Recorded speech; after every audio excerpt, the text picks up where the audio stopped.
when the dog, so the look just isn't a look, or sniffing just isn't sniffing anymore, because here's the thing, it's how the dog responds, okay, to the method. The method itself, what it does is it exposes the cards, it exposes the relationship, and it changes the relationship. So just understand, and we'll talk about integrity of the method too. We're going to talk through some of that, but it's really understanding too about, again, getting this issue of dogs as relational, social relational animals. It's really understanding about, you know, people, again, in my thought process was people stepping into a relationship, understanding what behavior issues represent. Okay, it's manifestation of control. And so it's my point with balance trainers was that, you know, even for them, you know, they will align up the same way from the start. Okay, so the dog will start to move into this position, and they start to reward the dog. Okay, and that's a problem because there's stinking thinking going on, right? That dog is, you know, you can't go by that. Okay, because here's the thing, when I apply the method, this is why the method is so great, this system, because, you know, when you apply it, the way it's developed and the integrity of it, it will, in real time, okay, it's going to show you what the real picture is, in real time. Okay, so if a balance trainer, whoever was doing that, with the dog, you know, responding, even though they incorporate corrections, all that stuff, I could interrupt what they're doing and walk in and apply this method, and the dog is going to start to win the challenge. You know, not because what I'm doing is unreasonable, okay, it's because I'm exposing the real relationship, okay, that's what the method does, okay, within the context of what's reasonable, and this context of control itself, exposing these control issues. So, again, you have to be very aware when people are stepping into a process based on behavioral issues, that represents control issues going on. The method has to be specific. This is why you have an idea about leadership. Say, well, leadership's a good thing, right? You want people to think, you know, more leadership oriented. But the method is as, if not more important than the idea of things. Okay, so this method in the system, how it ties together at this kind of foundational level, okay, it's interaction based. It doesn't work off of starting to do, you know, the typical, I call it mainstream narrative where, you know, you're assuming that, you know, the dog is going into, from the initial part of the process at the relationship, at a level of a relationship problem with the owner, is I'm not rewarding the dog and looking at the picture that way. Okay, this is not how it's done. It's not, this is interaction based. So what it's doing is the integrity of the method is coming together to be able to frame it up properly, so it's interaction based. So when you see Coco beside me in the sit position, understand how she got into that sit position. It's not the same. Okay, I didn't ask her to go in verbally. I didn't give her something in return. I moved her into it, under influence. Okay, so the intent of what I'm doing, and it's also the focus on what it's doing in terms of relationship change. Okay, it's totally different. Okay, so it's not about teaching her that way.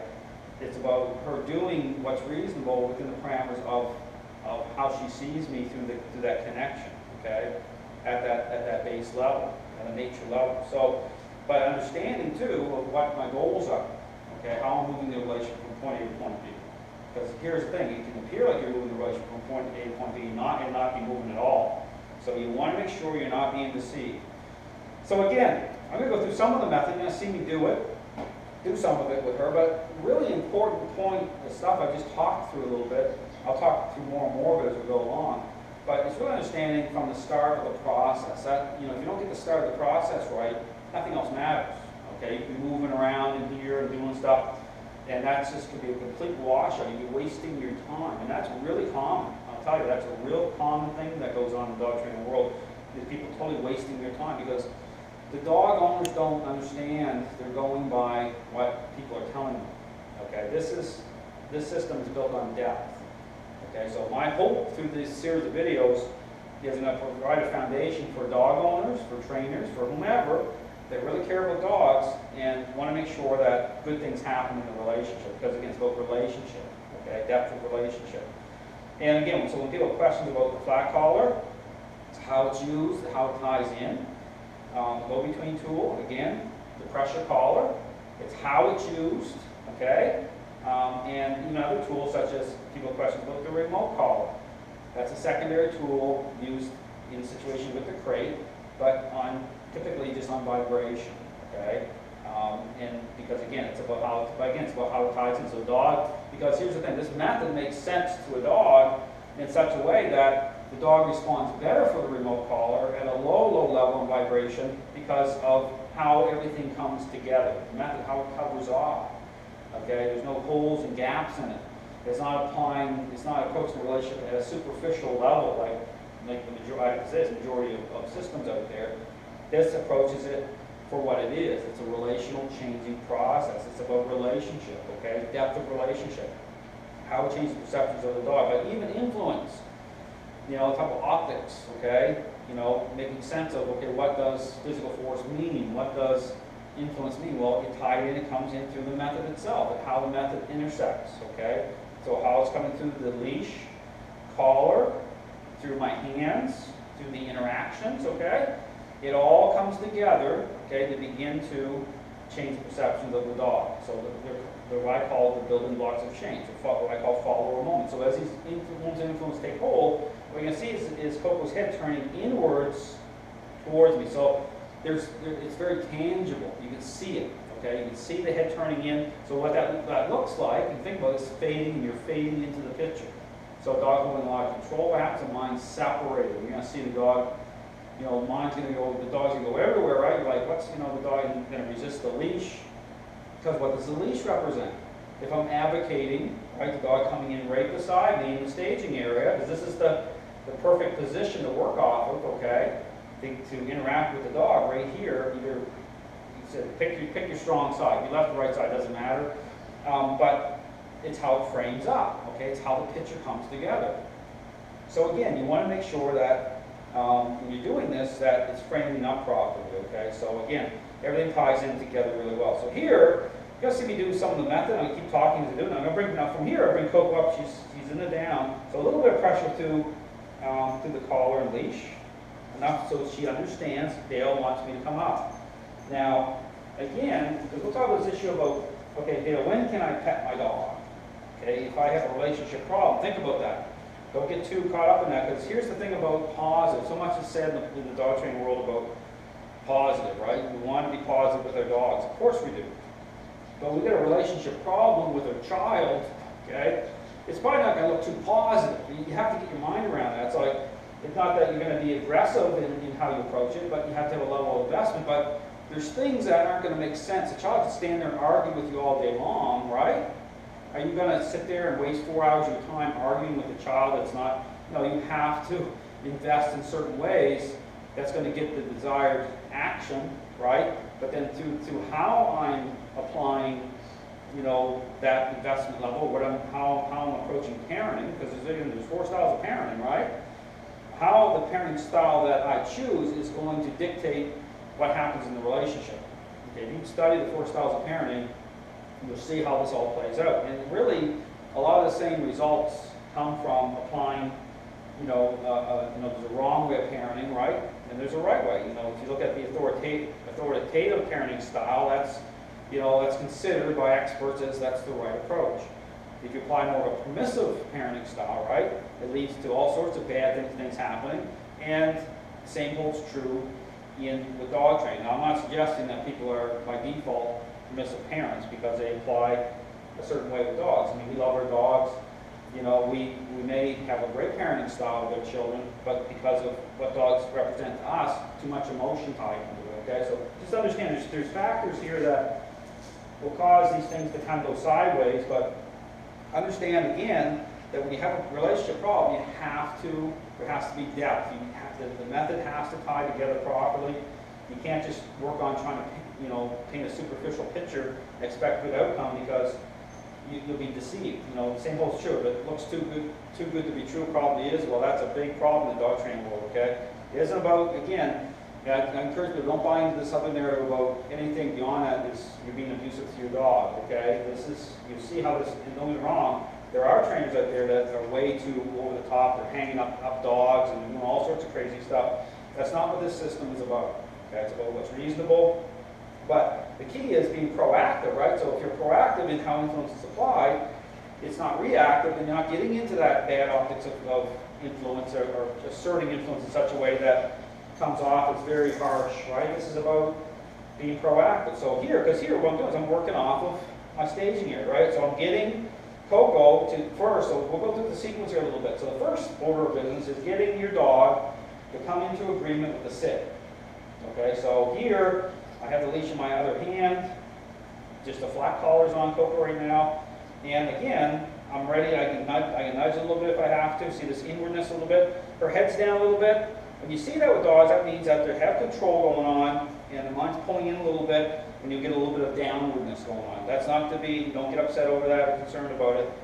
As relational change happens, the mind kind of opens like a flower a little bit, and they start to lift. Okay, so here, but how do you do that? A little bit of push-pull, a little bit of leash tapping. You see how they see the lifting? Okay, that will start to just stay up there. You know, she'll just start to bring her head up after a while, but don't worry about that right away. That's a transitional thing. Okay, because again, it's integrity. So she wants to try to get away from this. She's thinking about it a little bit still, her stinking thinking, and so she's not quite in full agreement. Okay, just understand this is how it works. Not in full agreement. I'm working towards getting her to come into full agreement. That's how the system, this is how the process works. Okay, so the first thing order business though is the sit position first. So when you're doing this, don't start to go through the other sequence of the method until you first have the dog settle into that sit somewhat. Okay, get them to kind of sit, you know, stay settled in a little bit. If you have to, that could just be a lot of your focus for the first day or so is to sit. So how it works is you push. So I move forward like this with Coco into the sit. Okay, my fingers over there a little bit. I want that sit to happen. Then from there I do a push-pull. Now push-pull is a moment of influence. It's meant to be more of an I-own moment. Okay, it draws her mind in through me, gets her attention. Okay, and she knows the intent. So it's not, she's already sitting, so I'm not doing that to create, you know, more of a sit. I'm doing this as a moment. Okay, that influence takes hold in her mind and generates a kind of a wow factor, okay, a little bit. So it's not meant to hurt her. So as I do this, push-pull, so I'm pushing on her back, and pulling up at the same time. It's like an elastic band stretching a little bit, okay, to create a better moment. And then that allows me to move the leash into my other hand. It gives me, you know, her, she'll go more into a follower state for a couple seconds. And then, from here, then I do my little nudges as needed to interrupt, okay, to bring her mind through me.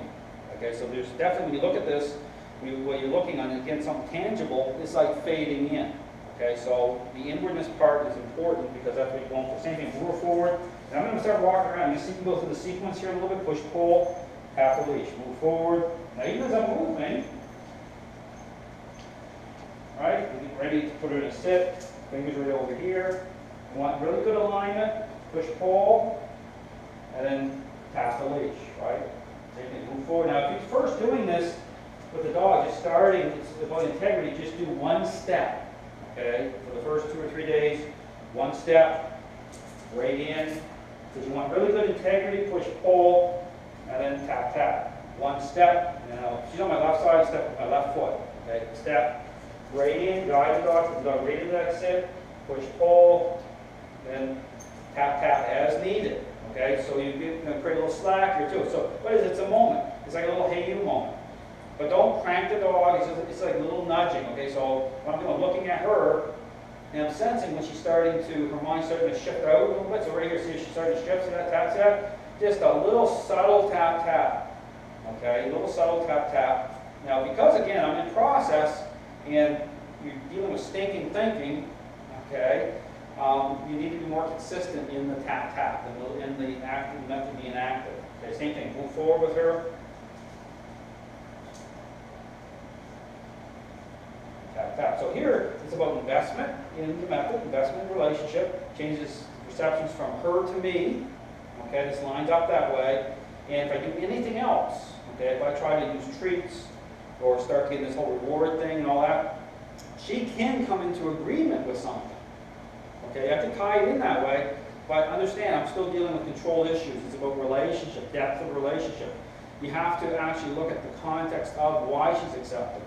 But again, this is an important point. People are really being honest here about putting stuff to the test. You'll see the truth of it. Okay, just like I mentioned before, the method exposes the picture. But the truth will always be out there, kind of like the X-Files. okay? It'll appear like it's on the fringes of the relationship, but the problem is everything else will be what you're doing could be a deception, okay? It may not be what you think it is, even though she's accepting, she can be in full control and rotten motives. Just like a selfish child. I can get a selfish child to do certain things and, you know, it not be what I think it is, right? They're only doing it because they still have control, something's in it for them. The same thing right here. Want to get your hand, see how I move the leash a little sooner so that I have this hand ready to go before I even come to a stop. Sometimes you got to do that if the dog's really trying to move out quickly. Same thing, move forward here. See, I'm ready to go. So I can keep the leash right in this hand if I have a dog really doing a lot of moving around and challenging. So you're doing really well. She's been here for a few days. And here's the thing, I'm not concerned about, this is the thing in the dog training world, about separation. Well, you know, get the dog distance work, getting the dog to move over there. That can be a complete write-off, okay, if the integrity of the method isn't creating change. So how I do it is, it's got to hold together. Okay, you're sitting with the leash, you see, you know, people look at this and say, well, Dale's really controlling that dog like crazy. I mean, what's he doing? Control is temporary based on integrity of the method to create change. Okay, so control, you have to define control within the context of the process and the method. Okay, how everything works together. Everything works together. That's the thing to understand. So, but if I release her from control, and I just start to look at the picture in a superficial way again, then again, her sitting over there in the sit position away from me 2 or 3 days in could be absolutely nothing. And the owner will buy into it and think, wow, look at that, the dog looks great sitting over there, and whatever, and I get treats in my pocket or whatever, right? And it's a complete blow up, okay? And this is the problem. You go home with your dog and it's like, what happened? I don't understand. This isn't lining up. Well, because they're applying this superficial narrative and they're not willing to look at the picture problem here. So it has to, again, it's about framing the picture up properly, push-pull. Because her, with Coco, what she comes into agreement with, okay, is reconciling even her reactions. Yeah, I'm sure you're getting some challenge from, you know, how influences apply. Even though it's what's reasonable, I'm still going to get some challenge, of course.